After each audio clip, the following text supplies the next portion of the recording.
Hi అండి, welcome back to our channel. ఈరోజు వీడియోలో నేను చూపించబోయే రెసిపీ శరవణ భవన్ స్టైల్లో టమాటో చట్నీని ఏ విధంగా ప్రిపేర్ చేసుకోవాలో ఈ వీడియోలో చూద్దాము.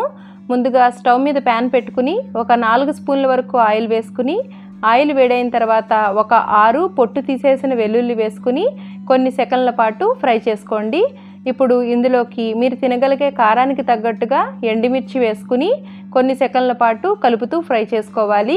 ఇప్పుడు 1 కప్పు వరకు చిన్నగా కట్ చేసి పెట్టుకున్న ఉల్లిపాయ తరుగుని వేసుకుని ఉల్లిపాయ తరుగుని కూడా కొన్ని సెకండ్ల పాటు కలుపుతూ ఫ్రై చేసుకున్న తర్వాత ఒక 1/2 స్పూను పసుపు వేసుకుని ఒక 3 కప్పుల వరకు పండిన టమాటా ముక్కల్ని వేసుకోవాలి. ఇప్పుడు రుచికి తగ్గట్టుగా సాల్ట్ వేసుకుని బాగా కలుపుతూ మగ్గించుకోవాలి. ఇక్కడ 1:3 రేషియోలో మనం తీసుకోవాలి. అంటే 1 కప్పు ఉల్లిపాయ తరుగుకి 3 కప్పుల టమాటా తరుగుని తీసుకోవాలి. టమాటాలు పండినవైతే టేస్ట్ చాలా బాగుంటుంది. ఇప్పుడు వీటిని అన్నింటినీ కలుపుతూ బాగా మగ్గించుకోవాలి.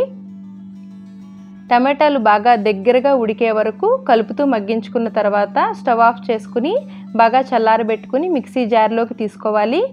ఇప్పుడు ఇలా మిక్సీ జార్లోకి తీసుకున్న తర్వాత ఎటువంటి వాటరు పోయకుండా మిక్సీ పట్టుకోవాలి.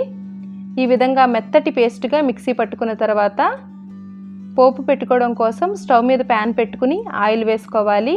ఆయిల్ వేడైన తర్వాత ఒక 1/2 స్పూను ఆవాలు, 1/2 స్పూను జీలకర్ర, పొట్టు తీసేసిన వెల్లుల్లి, చిటికెడు ఇంగువ, 1 రబ్బ కరివేపాకుని వేసుకుని ఈ పోపు అంతటిని ఒకసారి ఫ్రై చేసుకోవాలి. ఇప్పుడు ఇలా ఫ్రై చేసుకున్న పోపులోకి మనం ముందుగా మిక్సీ పట్టుకున్న టమాటో చట్నీని వేసుకోవాలి. ఇప్పుడు స్టవ్ ఆఫ్ చేసుకుని 1 నిమిషం పాటు బాగా కలిసేలాగా కలుపుకోవాలి. టమాటో చట్నీని ఏమీ ఉడికించిన అవసరం లేదు, ఒకసారి బాగా కలుపుకుంటే సరిపోతుంది. అంతే, ఎంతో టేస్టీగా ఉండే ఇడ్లీలోకి కానీ అన్ని రకాల టిఫిన్స్లోకి కానీ చాలా రుచిగా ఉండే శరవణ భవన్ స్టైల్లో టమాటో చట్నీని ఏ విధంగా ప్రిపేర్ చేసామో చూశారు కదా. మీరు కూడా ట్రై చేసి ఎలా వచ్చిందో కామెంట్ చేయండి. వీడియో నచ్చితే లైక్ చేసి మీ ఫ్రెండ్స్ అండ్ ఫ్యామిలీ మెంబర్స్కి షేర్ చేయండి. మరిన్ని వీడియోలను చూడడం కోసం ఛానల్ని సబ్స్క్రైబ్ చేసుకోండి.